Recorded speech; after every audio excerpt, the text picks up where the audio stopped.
It's 9 p.m. Do you know where your key fob is? Hey there, Nate Benson here. Tonight on the agenda, a new state senator heads to Albany, but the campaigning doesn't stop there. Also, the state legislature passes the Medical Aid in Dying Act, and Governor Hochul has indicated that she'll support it. Plus, another council clash with the city controller, this time over the Erie Basin Marina. And water everywhere. On the Agenda starts right now.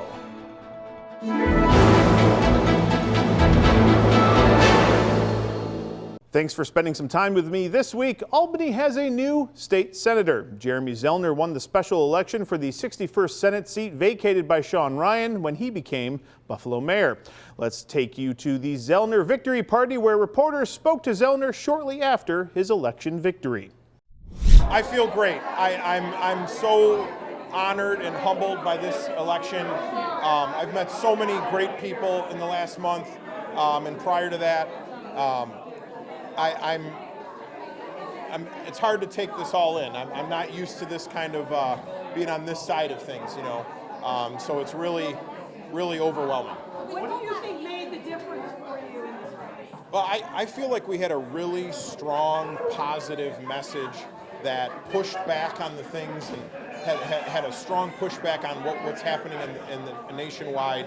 And I have a proven track record of that where I'm not so sure my opponent had that ability. So, what did you learn as a candidate versus being party chairman? What did you learn when you went door to door? What's the feeling that you saw? That's a great question because I recruit candidates all the time, and I tell them this is the hardest thing you'll ever do, and I'm right. This is running for office is not easy. I don't know how many people I talked with at the polls today who thanked me for running to say, hey, way to be out there in the arena. This is a difficult thing. It's not easy to be sitting there watching TV in the morning with your kids and you see negative ads beating you up and mail coming in every day. But, you know, we persevered. The people in this district spoke loud and clear, and I am just really proud and excited to hit the ground tomorrow. How much of an education was it for you, though? Well, I mean, it is good to be out talking to folks out in their neighborhoods and where they're at. As chair, that doesn't happen too much. As a candidate, that's all you should be doing, and as an elected official. So, you know, it was great to get to know people. Sunday, in particular, I was at a mosque on Forest in Buffalo, and I was talking to about 20 Somali men and their imam, and you know, just hearing their concerns about the fact that they're packing their kids' birth certificates with their lunches in their backpacks every day. You know, that's not the America that we should be in right now. And, you know, that's not just far away people. That's about a 3-minute drive from the Tonawanda line here. And so we need to do more listening to folks, and we need to make sure that we continue being a welcoming community, a community that embraces everyone and has opportunities for everyone, just like I did when I was a kid. I used to come to this place and play basketball on Saturday mornings all the time. And, you know, with people from my neighborhood, you know, we didn't have a lot of other places to go to, but, you know, we've got to keep the opportunities available for everybody in this country. Assemblyman Rivera's already challenging you. He says he's going to challenge you in the primary in June. How are you going to juggle being the incumbent now, but also the party chairman with the whole endorsement process? Well, that's a question for some other time, but tonight I'm going to focus on this overwhelming victory that we just had. And, you know, I'm just going to kind of take in what happened in this election. We feel very good about our message. We feel very strongly that we're going to hit the ground running tomorrow and deliver for the people of this community. That's what they want. They want a strong voice, but they also want somebody who can get things done. And that's what my #1 laser focus is going to be.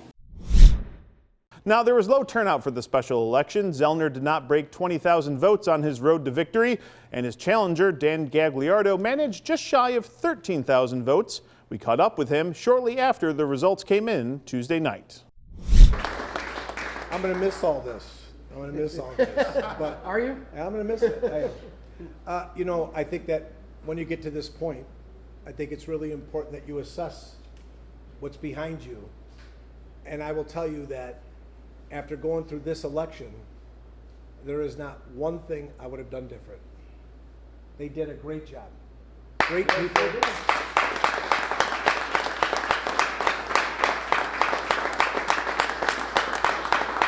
I I want to make sure that everybody understands out there how much I appreciate all the votes, everything that everybody did, all the work that these people have done. But I think it goes beyond that. I hope that what happens with us is that we get engaged, we do more. I still think that 12% of the vote is not enough to be good enough. We should be doing better than that. And with leaders like Michael and Bob and all of you on this side of me, we can get there. I will tell you that this has been probably the most incredible experience I've ever went through. But I feel like we've done the best we can. So being able to say that means that we can take the next step. We can go for the next election. We could help the next candidate. And with people like this, it will make a difference in the end. I want to thank you all. I want to thank you all. Thank you for everything that you have done. It's meant the world to me. Thank all of you. Thank you. Obviously, we have the general election coming up in November, not far off. What are your thoughts? Are you going to run? I don't know. I'm going to speak to my wife and my family, and I'll make a determination pretty quick. Did you think that based on the results that you have a chance that we got a little bit of steam going here, right? I will tell you that coming from the supervisor's race into this race, what I had thought was that we could keep the momentum going. I still think that the campaign that we ran was the best I've ever seen. But, you know, you don't understand, like, special elections are much different than the general, and you don't know what to expect, so it could either go either way. So today was just one of those days where, again, 12% of the vote is not a lot of people. I can't believe we have 205,000 people out there and only 12% vote. There's something wrong with that. We need to change that. We need to engage people. That's what the whole campaign was about. Do you think a general election would bring a larger percentage of the vote out? I'm sure of it. We have a governor's race. There'll be more people that'll be out there. It will be the work of the party and the people behind us to make sure that we get our candidates out there. We do more. We learned a lot. We learned a lot in this. I will tell you that what we learned from the state helping us and the local party chairman, we learned a lot more in how to engage the public. We learned a lot of things. So I hope that we could use those in the next campaigns. Zellner was sworn in on Wednesday in Albany and already starting to vote on the Senate floor. But the campaigning is not over. He'll be facing Assemblyman John Rivera in the primary for the very seat he just won in a few months. The June primary is already in the books before the special election was called. I caught up with Rivera this week, where he did not mince words about Senator Zellner and what separates them as candidates. At the end of the day, the Republicans are, obviously going to be all in on their candidate. And, the Republican Party knows that Jeremy Zellner, candidacy is one that they know that they can take on, that they can beat. And at the end of the day, I know that there are tens of thousands of voters that stood home yesterday because they don't feel inspired, probably truthfully, by either candidate, but certainly not by Chairman Zellner. And I also think, we're living in a new day. The old ways of doing things are not what's going to bring people to the polls. It's not what's motivating people. It's not what's inspiring people. We are confronting real crises every day. And the fact that, party insiders and politicos and hacks can sort of provide themselves with another platform so they can boost their vanity and ego, that's not something that everyday folks are interested in. There are people out there struggling, living paycheck to paycheck. There are people worried about where their next meal is going to come, and there's people worried about, if their families are going to be torn apart. Those are the real worries that people have. And the silliness of, the self-coronation and everything else that's gone on with the chairman, it's leaving a bad taste in a lot of people's mouths. And I feel better than ever that voters are tired of it, and that's what yesterday showed. What separates you from now Senator Zellner? What separates you from him as a candidate? Obviously, you're both going to be going head to head, so we're going to be hearing a lot about this over the next few months. But kind of give us the big difference, what your pitch is to voters. Yeah, I would say that I bring in a kind of experience that the chairman could never have. I would say, I spent years in the private sector in finance and banking. I've spent years in county government where I not only, worked on the county budget, not only did I write local laws, not only did I work on the negotiation of the county budget and, oversaw projects in the Department of Public Works. I then, came here to the state assembly, won my 3 elections and stood here in the face of real elections and been able to bring, kind of resources that really nobody in this short amount of time have been able to bring back home. And I've passed my bills and I've done the work. So I think people back home are of the thought that there's no sense that we would send somebody to Albany, truly send somebody to Albany that just didn't know the job, didn't know what they were doing, and couldn't hit the ground running. And that's just something that no other candidate can do. Coming up on the agenda, the state legislature passed the Medical Aid in Dying Act. We're going to break down some of the provisions in the bill before Governor Hochul signs it. We'll be right back. Welcome back. The New York State Legislature passed the Medical Aid in Dying Act this week, and Governor Hochul has indicated that she will sign the bill into law. It will allow terminally ill adults with 6 months to live the ability to request a prescription that will end their life. While the governor is on board, not all lawmakers are. Calendar number 49, Assembly number 9515 by Assembly Member Paulin, enacting on the public health law. Senator Borrello, why do you rise? Southern Tier Senator George Borrello rose on the floor of the Senate Wednesday to ask the sponsor of the Medical Aid in Dying Act some questions about the bill and changes being made to it. The act would allow terminally ill adult patients with 6 months or less to live the ability to have a medically aided death via a prescription drug. Senator Gustavo Rivera from the Bronx sponsored the bill. Makes us the 13th state in the nation where an individual who is in pain, who is fully of sound mind, but who considers, who is seriously ill, and at the end of their life could choose to, on their own terms and with full dignity, choose to bring that life to an end. Changes to the bill include a mandatory mental health screening by a psychiatrist or psychologist to anyone requesting a medically aided death. There's also a 5-day waiting period between the request and the prescription being filled. An audio or video recording of the request is also mandatory, and insurance companies are barred from mentioning medically aided death when denying coverage to patients. But despite the tighter rules for the act, some senators like George Borrello voted against the bill. One of Borrello's concerns is that while the bill intends for a terminally ill patient to have a dignified medically aided death, the bill itself specifically outlines that medication which causes death must be self-administered. Let me reiterate what I said when we first debated this bill. I have known many people, including very close family members and friends, who have had terminal illnesses and have died a death that, quite frankly, wasn't dignified. So I understand the purpose of this. I just don't agree with the method or even the fact, quite frankly, that the government should be involved in this. I will never agree with that. So there's no amount of changes to this bill that makes it better, in my opinion. That being said, I still have a lot of concerns that even folks that are in favor of allowing people to end their life prematurely should still also have concerns about. The chain of custody that we discussed. Despite what my colleague said, the bottom line is you will be issued drugs that can end someone's life. And there is no one, not a single person, not a pharmacist, not a doctor, not a member of law enforcement, not a government bureaucrat, no one is going to make sure that those drugs were actually taken by the person who they were prescribed to. Now, we're not talking about cold medicine here. We're talking about life-ending drugs. You know, when someone's going through a terminal illness, the family members suffer as well. And I can't imagine having life-ending drugs in the homes of someone whose child is about to lose their parent. Maybe they're thinking of suicide. Maybe these pills would make it that much easier for them to do so.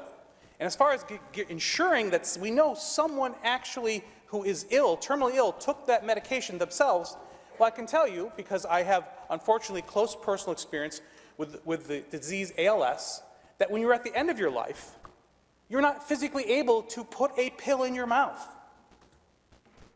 How are we going to ensure that that person was not murdered by having someone else give them those drugs, even if it was a compassionate thing that they were trying to do. We cannot prove that because we're not doing this in a controlled environment. It's not being administered by a healthcare professional, and no one will be there when it happens. That's the problem with this bill. But the bill passed the legislature on Wednesday afternoon, and Thursday morning, Governor Hochul indicated that she would sign it. I negotiated significant amendments to it that helped me get to the place of support. Again, this was a very difficult decision for me to make. It's not easy. And I felt that my own upbringing and my own religious values are part of who I am, but cannot affect decision-making I do on behalf of 20 million New Yorkers. And so I thought long and hard about this and decided, after hearing many families who were just, heard their loved ones begging for relief, I thought I could do this with more guardrails than had ever been proposed anywhere in the country, so it's not abused by a caregiver or someone who just, wants an exit strategy from life. This is someone who's received a terminal diagnosis. They only have 6 months to live. There has to be verification, recording of the person saying, I want this, so there's no coercion. And there's a handful of changes that I required before I would sign off on it, and the legislature adopted those changes, so I'm prepared to sign it. Coming up on the agenda, we go to City Hall where the council talks water and the mayor talks water. But first, a look at the weekend weather.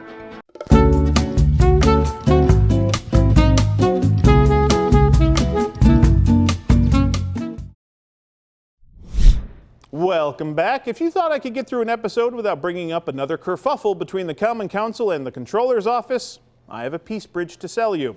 This week, the Common Council debated a new contract for an operator at the Erie Basin Marina, but the city controller chimed in and said the city should pump the brakes.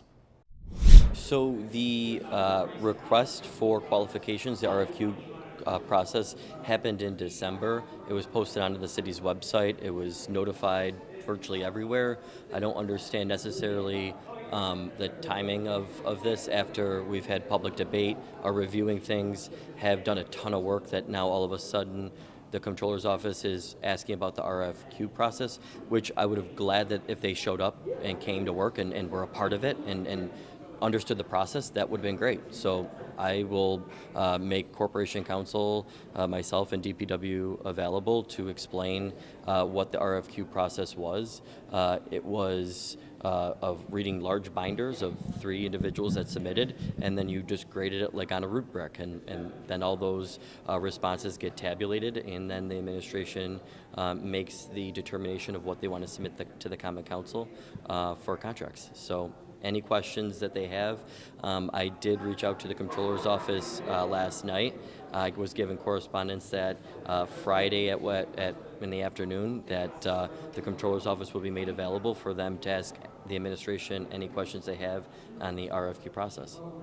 What seems to be the main concern with the Comptroller's office? I know they mentioned previous operators and budgeting and things like that. What was that main concern? Well, so the main concern that they had, I've always held, because I took their own audits to then get something going down there and start scrutinizing those contracts and what's happening with the hospitality side, and then as well as the Erie Basin Marina. So their concerns that they have are the same that I've always had.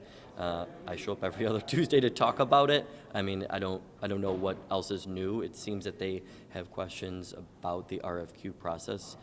Publicly online, publicly submitted, happened in mid-December with the previous administration. If they had any questions, we were widely available. So I don't understand the questions now come February 3rd. We just want to have an opportunity to review it. And we always want to be able to review the RFQ as well as the RFP. Because from our set of eyes, we're able to look at these types of requests with a financial aim so that we can make suggestions and recommendations to the administration and to the Common Council. So we always want to see the RFQs and we want to see the RFPs. In this particular case, it has risen to the top based on the fact of other factors that are involved. For instance, the previous the previous contract that we had, and the fact that it needed to be renewed, the fact that we've done numerous audits, and not only myself, but even the former controller, Mark Schroeder, audits were done on the Erie Basin Marina, and the need to improve and enhance the services and the existing contracts that existed. So in this particular case, when it comes to Erie Basin Marina, I really need to make sure that proper procurement was followed. There has been concerns that have been shared with me, that have been presented via the council, during the council finance committee, et cetera, that the procurement process needs to be revisited and looked at. I don't know what the outcome will be with moving forward with the contract, but I do know that we need to ensure that it was done properly. Finally, tonight you might have heard about a massive water main break Wednesday night at the intersection of Hurdle Ave and Military Road. It took crews nearly a full day to get the situation under control and repairs started. On Thursday, Mayor Ryan spoke about planning and what he plans to do about addressing the city's aging infrastructure. You know, it's a combination of old brittle pipes with these deep freezes. So what the city hasn't been on is a program of infrastructure repairs. So we're going to get on a program with the DPW for our streets, but we're also going to get in the same program for our water and our sewer. And it's important to remember there is unprecedented state money that's been available for water and sewer over the last few years. And we are going to make sure that we fully utilize that state money that's available. So we want to maximize any money that could come in from the outside, but the state's only going to invest in us if we show that, you know, we have a pragmatic, rational, multi-year plan and not just fixing things on the one-off, and that's going to be the difference. Wrapping up the agenda tonight, let's bring back some fun with letters to Nate. This week's letter comes from the home office in Red Door, New York. Robert wants to know, Nate, how cold was the water at the water main break? It was very cold. Dan Russell told me it was 9 degrees when the water main broke.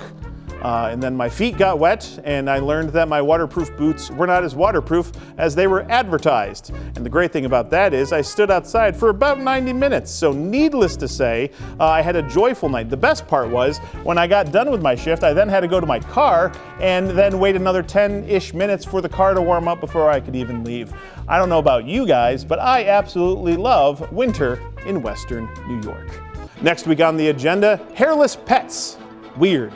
Thanks again for watching. Remember, the news never stops on WGRZ+. I'm Nate Benson. We'll see you at the next one. That was a Ghostbusters 2 quote for all those kids keeping score at home. We caught up with Gagliardo shortly after the... I didn't think I could make it through 2 stories. Zellner was sworn in on Wednesday in Albany and already starting to... 3-2. It's like chalky. Is that a sign of something? Is that a lack of not enough zinc? I could get through an episode without bringing up another kerfuffle between the Common Council and kerfuffle in the same sentence, along with city controller, is just villain. Yeah, you set yourself up. Like, hi, I've apparently never read before. Welcome back. If you thought I could get through an episode without bringing up yet another kerfuffle between the Common Council and... We're gonna get through this. I don't know. Yes, the B block in this show takes a dark turn. Finally, tonight you might have heard about a massive water main break Wednesday night at the intersection of Hurdle Ave and Military Road. It took crews nearly a full day to get the...